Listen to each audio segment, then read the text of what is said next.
Olá, irmãos, bom dia. Neste domingo pela manhã, quero cumprimentar a todos com a graça e a paz do nosso Senhor Jesus Cristo e dizer que eu sinto muito a falta do contato pessoal, do toque físico.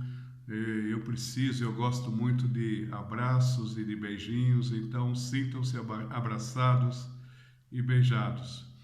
Nesta manhã, neste nosso momento devocional coletivo, enquanto igreja, eu gostaria de passar três orientações inicialmente. A primeira é: fica em casa e usa a criatividade, conversas em família, leitura, jogos. Por favor, não fica preso a um ecrã. Desenvolvam, façam o culto doméstico, reflitam em família, sobre os tempos que estamos a viver. Então, essa é a primeira orientação: fica em casa, saia somente para aquilo que for necessário. Segunda orientação: participa em pleno da igreja. No nosso Facebook, no grupo IBVN Comunidade, nós temos lá muitas orientações que temos dado. Então, por favor, fica bastante atualizado com o que está escrito lá, com as novas formas que vamos atualizando de como nós podemos ser comunidade, nos reunir enquanto comunidade. Há muitas orientações lá, há telefones úteis, podem ligar quando for necessário.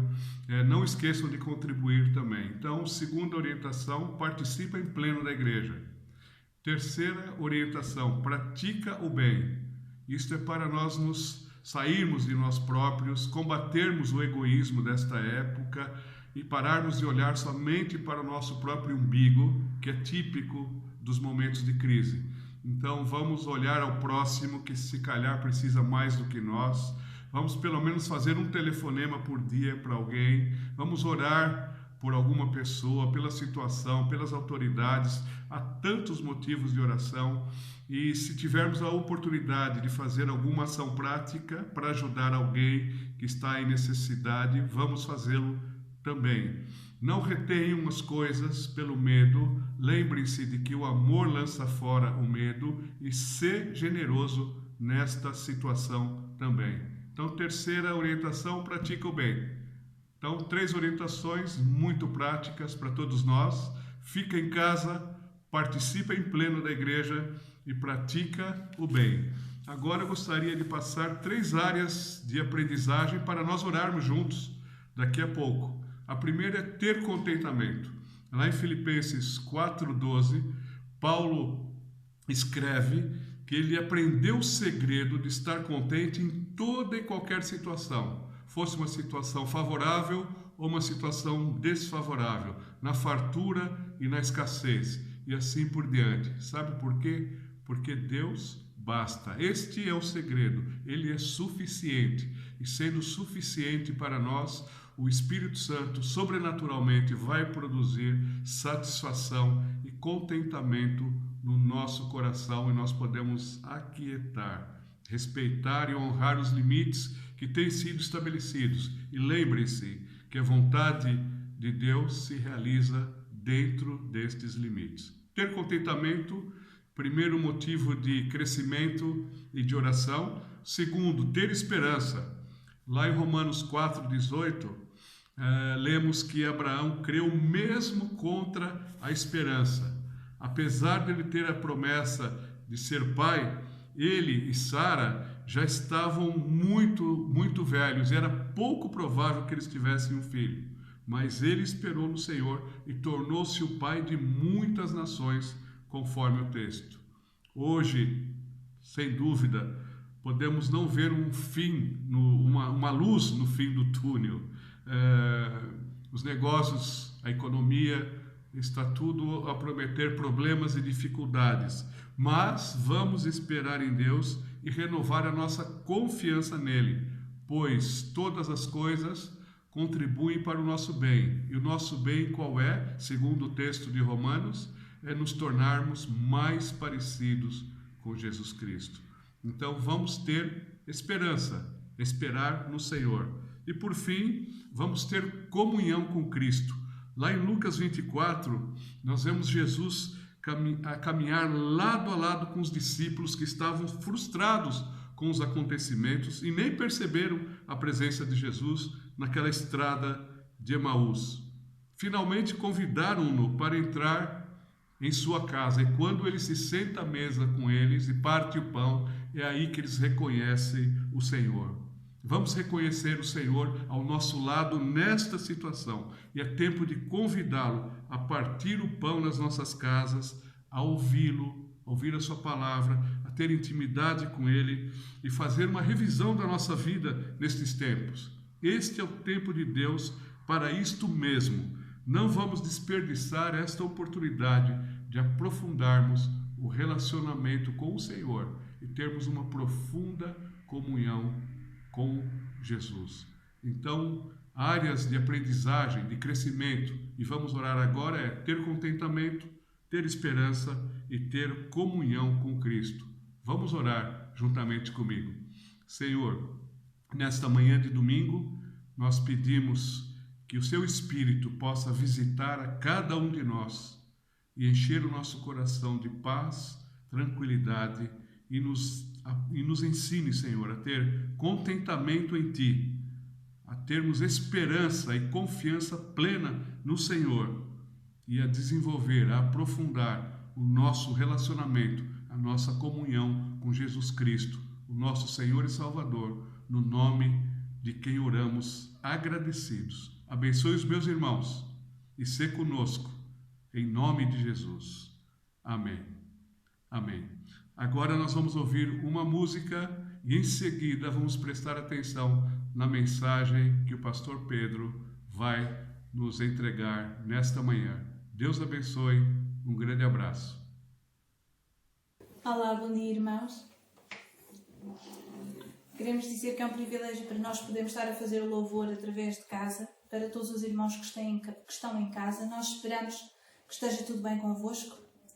Acreditamos que sim, que a paz do Senhor que está com vocês. Quero começar então com um versículo bíblico que está em Romanos 8, versículo 18, que diz: Porque para mim tenho por certo que as aflições deste tempo presente não são para comparar com a glória que em nós há de ser revelada. Amém. Vamos começar com uma música que se chama Esta Paz.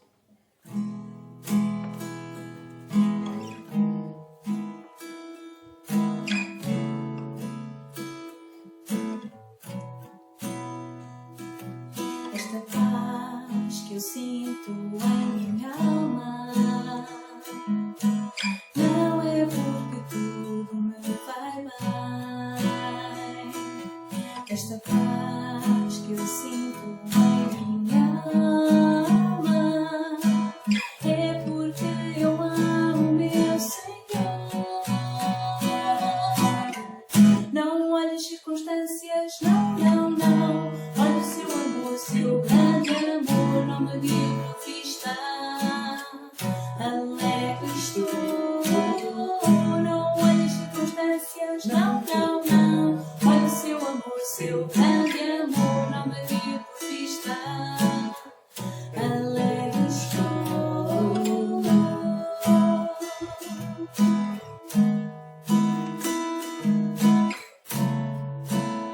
Cantem connosco, irmãos. Este gozo que eu sinto em minha alma não é porque tudo me vai bem. Este gozo que eu sinto em minha alma é porque sei que Deus é fiel. Não olhe as circunstâncias, não, não, não. Olhe o seu amor, seu grande amor, não me deu por vista. Alegre estou. Não olhe as circunstâncias, não, não, não. Olhe o seu amor, seu grande amor, não me deu por vista. Alegre estou. Jesus.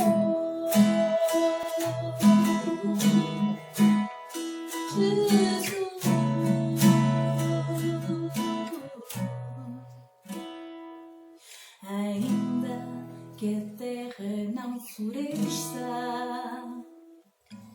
e a vida não deu o seu fruto.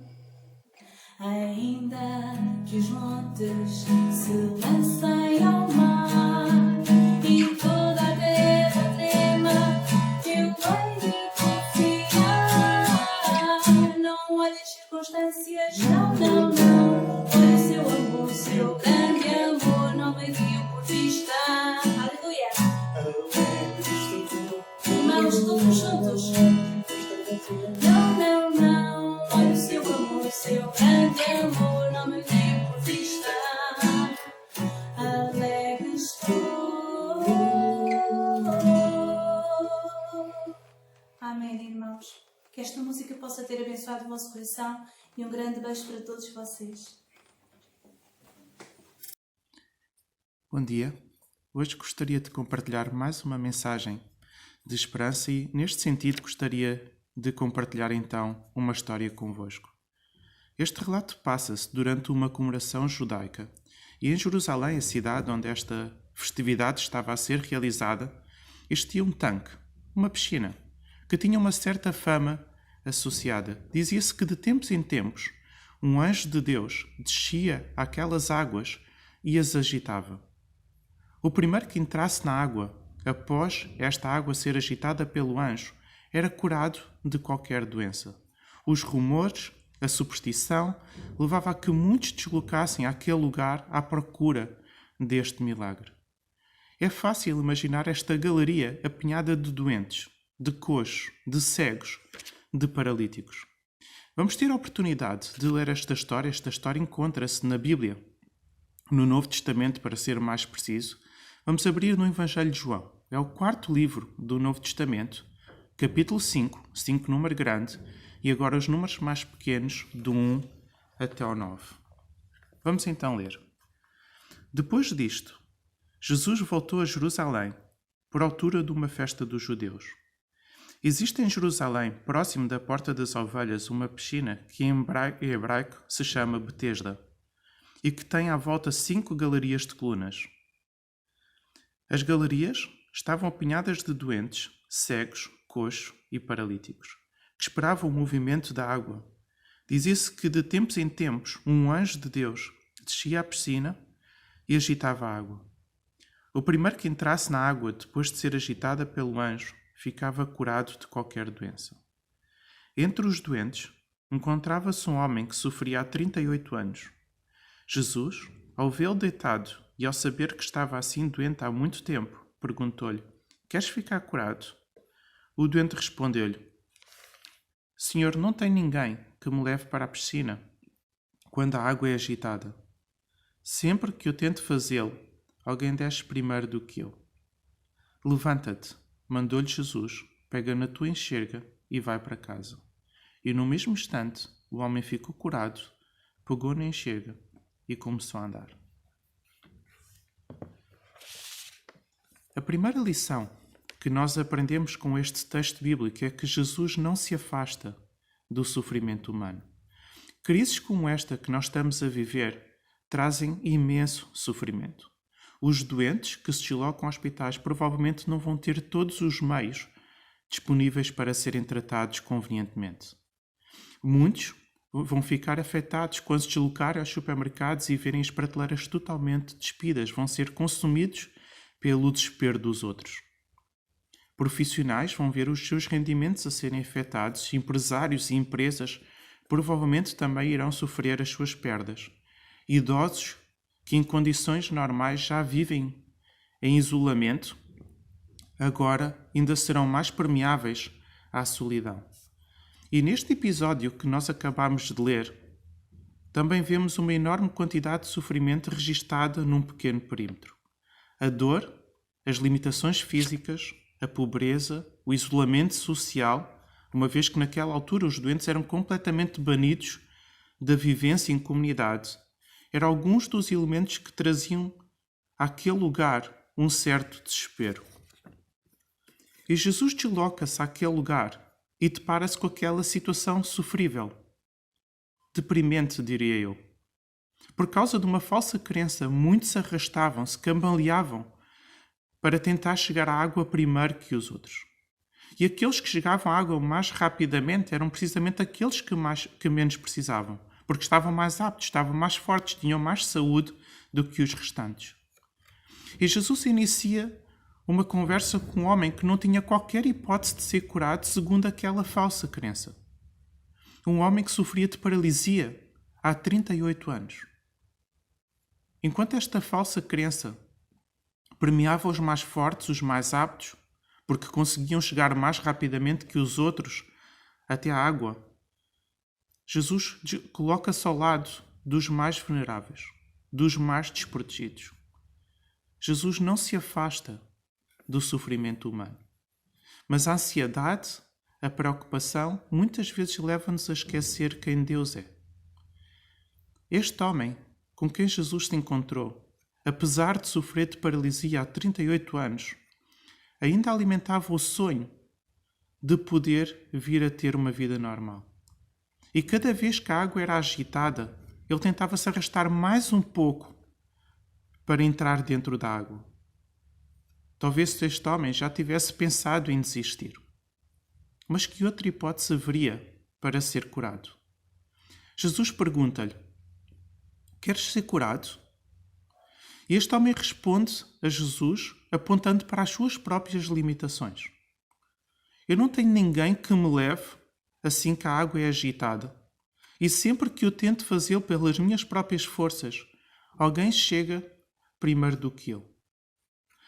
Todas as festividades judaicas relembravam os feitos grandiosos de Deus. E naquela altura estava-se a realizar uma destas festividades, provavelmente estaria a ser comemorada a Páscoa, que lembrava precisamente o facto de Deus ter liberto de uma forma surpreendente o povo da escravatura do Egito. Aquele paralítico tinha o Filho de Deus à sua frente, que já tinha operado milagres, que já tinha operado curas antes, mas parece que as únicas opções que este homem tinha na sua mente era resignar-se com o seu estado atual e conformar-se com a ideia de que iria ficar paralítico para o resto da sua vida, ou continuar a agir de acordo com os rumores associados àquele lugar. Durante este período, todos nós desejamos que a nossa vida volte rapidamente ao normal. Nós não estamos habituados a viver limitados, condicionados. Não estamos habituados a ficar horas à porta do supermercado para entrar. Não estamos habituados a andar com máscaras e com luvas. Não estamos habituados a olhar para as prateleiras do supermercado e vermos pouquíssimas opções para comprar. E à medida que o tempo vai passando e a situação, em vez de melhorar, só se agrava, a ansiedade vai crescendo. O receio de que estas limitações se tornem definitivas vai ganhando espaço na nossa mente. Estas situações de crise provocam mudanças em nós. Algumas mudanças positivas, algumas mudanças negativas. Uma das mudanças negativas é que os problemas, as limitações, as condicionantes começam a ganhar uma dimensão tal que Deus vai diminuindo de tamanho. O Deus que agiu poderosamente na nossa vida, na vida dos outros, as suas promessas escritas na Bíblia, deixam de ter a força que tiveram outrora e a nossa única saída parece ser resignar-nos. Como se esta situação fosse durar para sempre. Como se Deus nos tivesse deixado entregues à nossa própria sorte. Ou então, damos lugar ao desespero, provocado pelos exageros provenientes dos meios de comunicação. Mas Jesus faz com este homem aquilo que mais ninguém poderia fazer. Pela ordem natural da vida, aquele homem iria ficar paralítico para sempre. Com base nesta crença associada a este tanque de água, este homem também não iria ser curado, porque nunca teria hipótese de chegar primeiro do que os outros. Mas Jesus cura este homem. E cura este homem porque ele é Deus. Por mais caótica que seja a situação, e neste momento estamos a viver uma situação caótica, Deus tem sempre a última palavra. Deus não diminui de tamanho com a crise. O protecionismo muitas vezes leva-nos a esquecer o próximo. Uma das crenças, na altura, é que estas pessoas com limitações físicas evidentes eram amaldiçoadas, eram castigadas por Deus. E havia uma separação entre pessoas normais e estas pessoas com limitações físicas. Não havia contacto, não havia convivência. E na cabeça de muitos, aquelas pessoas estavam naquela situação de fragilidade por culpa própria ou por culpa dos seus pais. Certamente, elas ou os seus pais tinham feito algo de muito errado para com Deus para merecer este castigo divino.